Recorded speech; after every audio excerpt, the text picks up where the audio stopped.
Olá, estamos de volta e vamos agora para o capítulo 25. Ele é longo, vou dividir em duas partes. Aquele fora o mais miserável dos invernos. As 7 colinas erguiam-se como sepulturas fortificadas, imóveis como a morte, recobertas por uma crosta de neve durante longos e amargos dias. A Campânia, alternadamente, estalava com o gelo ou escurecia com a absorvência pantanosa. A neve soprava sobre o rosto das pessoas. As estradas reluziam como espelhos. Levantavam vapor gelado à hora do meio-dia. Tornavam a luzir sob uma luz de aço.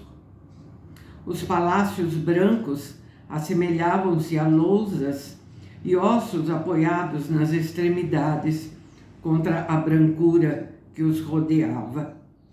Suas colunas deixavam escorrer água mortal e suas cornijas fremiam com os pingentes de gelo. O Tibre imobilizava-se pesadamente e às vezes sua corrente fluía entre neve como a corrente escura do Estígio, refletindo um céu esmaecido e um pálido sol. Fumaça elevava-se dos centros dos templos e dos lares dos ricos. Mas no além-Tibre havia uma quietude como de peste. Pessoas pobres, desoladas, famintas, amontoavam-se, aconchegando-se umas às outras em aposentos minúsculos e fétidos, para obter calor. De vez em quando, o vendaval invernoso mugia através da grande cidade segregada, como em cólera divina, e o povo declarava que aquela ventania estava cheia de vozes selvagens que não pertenciam à terra. Poucos iam para o exterior. Mesmo as senhoras com seus casacos de pele e suas liteiras aquecidas. Preferiam sentar-se no aposento menor e mais quente de suas casas, trazendo para junto de si os braseiros repletos de carvões ao rubro. Às vezes, turbas reuniam-se no panteão, no centro do qual, sobre o próprio piso de mármore, protegido por uma lâmina de aço, grande fogueira fora levantada. As estátuas dos deuses e das deusas, em seus nichos dourados, pareciam vivas e movimentadas contra as sombras vermelhas e faiscantes. A fumaça da fogueira e do incenso revelava-as e depois as escondia, revelando-as de novo, como que através de nuvens. O imenso orifício do forro lançava a fumaça para fora, e quando o vento mudava caprichosamente de direção, a mesma fumaça era devolvida ao templo, onde quase sufocava seus tiritantes frequentadores. As estátuas iam lentamente adquirindo tons sombrios e seus pés brancos escureciam. Os velhos de barbas grisalhas diziam aos jovens pomposamente: "Este não é o pior dos invernos. Recordo-me de quando o Tibre ficou de braços gelados durante semanas e as pontes pareciam mármore de gelo, reluzindo de maneira tão deslumbrante à luz do sol, quase cegando os que as atravessavam. Vós, jovenzinhos, é que sois fracos e moleirões." As pombas juntavam-se sob os beirais. Algumas delas congelavam e tombavam na calçada. Suas vozes silenciavam. Sua Majestade, Augusto Tibério, sua corte, todo o Senado, todos os cavalheiros, os augustais e o pessoal de suas casas, escravos prediletos, libertos, concubinas, esposas e filhos, gladiadores, cantores, dançarinos e lutadores, pugilistas e condutores de bigas, deixaram Roma num vasto êxodo para as ilhas aquecidas da Baía de Nápoles, ou para Pompeia ou Herculano. Correios em cavalos velozes corriam entre a cidade e Nápoles e suas ilhas, com os últimos boatos e notícias, e as cotações diárias do mercado, bem como relatórios sobre o tempo. Diziam estar os celeiros assustadoramente vazios, o povo desesperado e alimentando desejos de vingança. A corte e os que a rodeavam, entretanto, erguiam os ombros.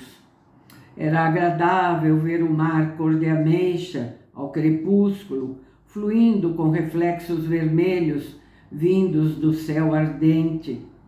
Jantar nos terraços e nos jardins fechados, que os sons vindos dos pássaros inquietos e das fontes povoavam.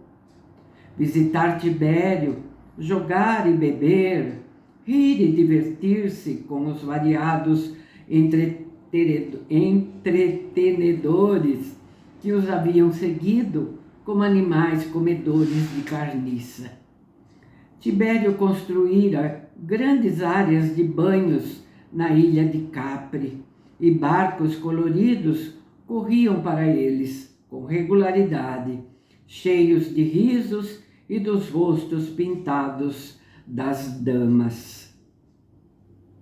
Então, quase entre um dia e uma noite, o vento sul rugiu baixinho sobre a crestada terra nortista, cheio de perfume da vida e da fragrância dos campos longínquos de flores e de promessas de verão. Em Roma, tudo começou a gotejar e a tilintar, um súbito degelo. Colunas ardiam de luz, platibandas corriam como cataratas, e as 7 colinas e seus palácios repletos brilharam com o sol vivaz. As ruas inundaram-se com água de mau cheiro, mas o povo sentia-se feliz. As lojas abriram-se, os mercados alvoroçaram-se outra vez com a vida. O movimento dos animais e das criaturas humanas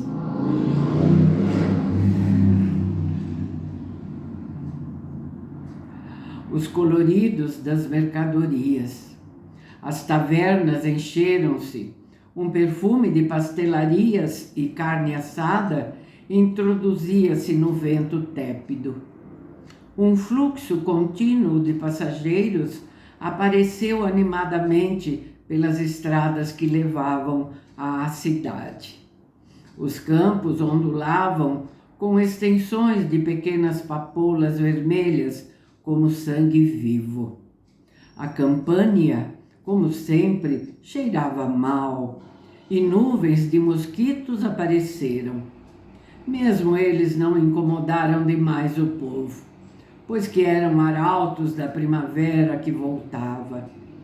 O inverno, com suas férreas misérias, foi esquecido.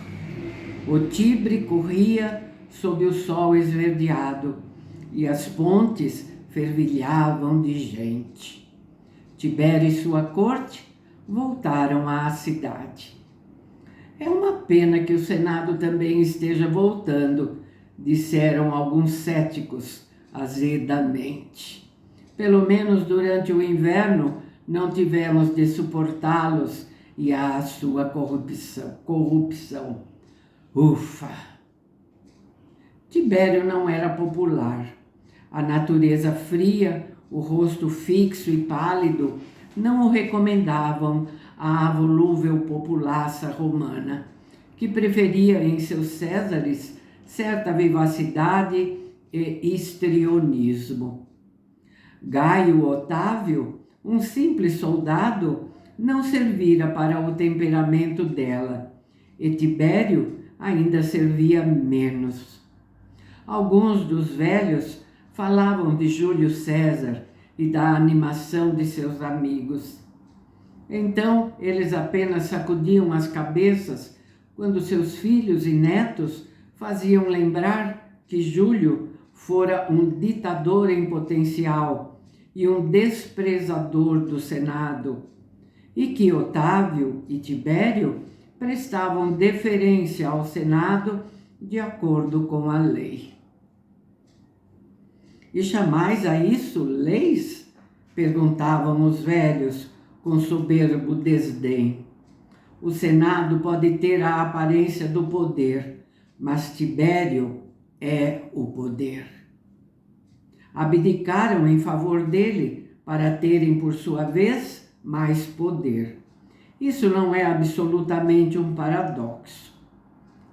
As multidões encaminhavam-se como rebanhos para a porta Ostiana, a fim de observar o retorno de Tibério e de seu séquito, mesmo antes que o sol se levantasse em dourado esplendor sobre as casas mais para as bandas do leste e sobre os palácios e colinas. César para primeiro em Âncio, para visitar sua vila e para se divertir à sua maneira parcimoniosa, além de sacrificar a Ceres e Proserpina, agora que esta última havia voltado para sua mãe, saída dos vestíbulos crepusculares da morte. Mesmo sua própria face, imóvel e descolorida, parecia tomar certo fulgor de vida que retornava a seu tom. Estava menos áspero do que de costume com os senadores. Quando viu as vastas turbas que o esperavam à porta Ostiana, rodeado como estava pelos seus pretorianos que levavam as águias romanas, chegou a sorrir à sua maneira frígida. Desdenhoso da multidão fervilhante, era ainda humano bastante para se sentir aquecido pela estrondosa ovação que lhe prestou ela. Estava de pé em sua biga dourada, como um corredor, e levantou seu braço direito em rígida saudação militar. Poeira amarela, iluminada pelo sol, cintilava em derredor dele, e também aquilo, depois do inverno úmido e gélido, deliciava o povo. Embora assobiassem para as damas, lançassem risonhas imprecações aos senadores, fizessem mesmo comentários sardônicos sobre o próprio Tibério e zombassem dos augustais e dos patrícios, aqueles homens e mulheres sentiam-se felizes. O inverno sombrio e escuro, chicoteado pela neve e pela areia áspera, fora esquecido também nos domínios do tribuno morto Diodoro. Quase da noite para o dia, ao que pareceu, as colinas estouraram em verdor. Os olivais faiscaram como prata nova. O regato luziu com tom azulado quase celestial. O céu emaciou-se em turquesa delicada. Os campos dançaram com as papoulas e os cipestres pontudos e negros recortaram-se contra o firmamento, perdendo sua rigidez. Renovos entumeciam e expandiam-se em árvores. As pastagens aveludavam e tornavam-se esmeraldinas. Os cordeiros novos saltavam atrás de suas mães. Os cavalos recomeçavam seu eterno jogo libidinoso com as mulas. O gado perambulava de cá para lá e ficava a observar seu reflexo nos pequenos crescimentos do rio minúsculo. Folhas pequeniníssimas apareciam nos roseirais dos jardins. As fontes libertas murmuravam ao longo dos pórticos, arcadas e colunatas. Pássaros gorjeavam veementes enquanto se preparavam para construir novos ninhos. E ao entardecer, o ar resplandecia de amplo e tépido ouro. A estrela vespertina parecia nascida de novo, e a luz cúprica suspendia-se, baixa, no horizonte, dentro de uma névoa de derradeiro escarlate. E mais doce do que tudo, mais excitante, era o apaixonado e invasor perfume da terra, ao mesmo tempo sagrado e carnal, ao mesmo tempo pacífico e perturbador. Lucano jamais vira uma primavera romana. O Oriente vermelho e turbulento tomava apenas uma forma ainda mais turbulenta naquela época do ano. Agora, aquela suavidade verde e primaveril, aquele som murmurado e doce, aquele contraste delicado de colorações o encantavam, apesar de todo o seu desgosto e da inquietação crônica de seu espírito. Mesmo no pequeno hospital para os escravos, ele não podia evitar erguer a cabeça ainda no meio de um grave exame, para ouvir as vozes da terra e aspirar o divino e insistente perfume, sentindo a tepidez do vento macio contra suas faces. Às vezes, chegava mesmo a sorrir, e era jovem novamente.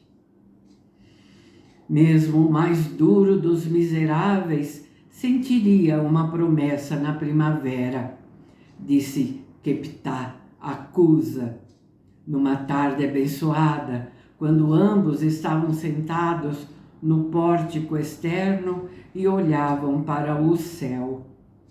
É a profunda promessa de Deus, e homem algum pode resistir-lhe, embora seu coração esteja vazio como um vaso quebrado. Lucano resiste com certo sucesso, disse Cusa. Ele pensa demais em Diodoro, comentou Keptá, com tristeza. Uma vez, repreendeu-me por ter deixado o tribuno ir à cidade naquele dia fatal. Gritou-me que eu lhe devia ter dado uma droga que o adormecesse. O fato de o destino do tribuno ser inevitável, como homem de caráter, integridade e honra que era, em nada aliviou a cólera do jovem contra mim. Como todos os jovens, ele é impulsivo. Está determinado a fazer seu caminho ao longo do grande mar, nos navios barulhentos e pelos portos, cidades e comarcas fétidas, pois acredita que esse seja o seu dever. Disse-lhe que Diodoro estava preocupado com seu próprio dever, tão selvagemente quanto ele se preocupa com o seu. E que disse ele ao ouvir isso? Indagou Cusa avidamente. Disse que Roma já estava perdida, mas o homem não está perdido. Uma resposta de sofista não pude evitar de dizer-lhe: o homem é o seu próprio carrasco. Pendura-se pessoalmente em sua própria cruz. É sua própria doença, seu próprio fado, sua própria morte. Suas civilizações são as suas expressões. Mas nosso jovem médico não se preocupa com as civilizações. Pensa apenas nos oprimidos, desprezados, rejeitados, que assim se acham porque suas nações apodrecem e porque eles trabalharam para que assim seja. Apesar disso, está mais agarrado ao seu estreito ponto de vista do que mosca ao âmbar. Os homens sofrem pelos homens, disse-lhe eu, mas ele responde que algo amorfo como a sociedade é o torturador do homem. Só Deus é o que ele pensa, e os poderosos que ele criou são os opressores. Keptá voltou-se para Cusa, que refletia sobre isso. E como perguntara muitas vezes antes, perguntou agora: tem certeza de que havia peste naquele navio? Senhor Keptá, tenho toda a certeza. Descrevi várias vezes os sintomas para ti, o aspecto dos mortos, os bubões e os vômitos de sangue. Keptá confirmou com um movimento de cabeça. Embora eu saiba muito que não te posso dizer, meu bom Cusa, estou ainda espantado com o que me contaste.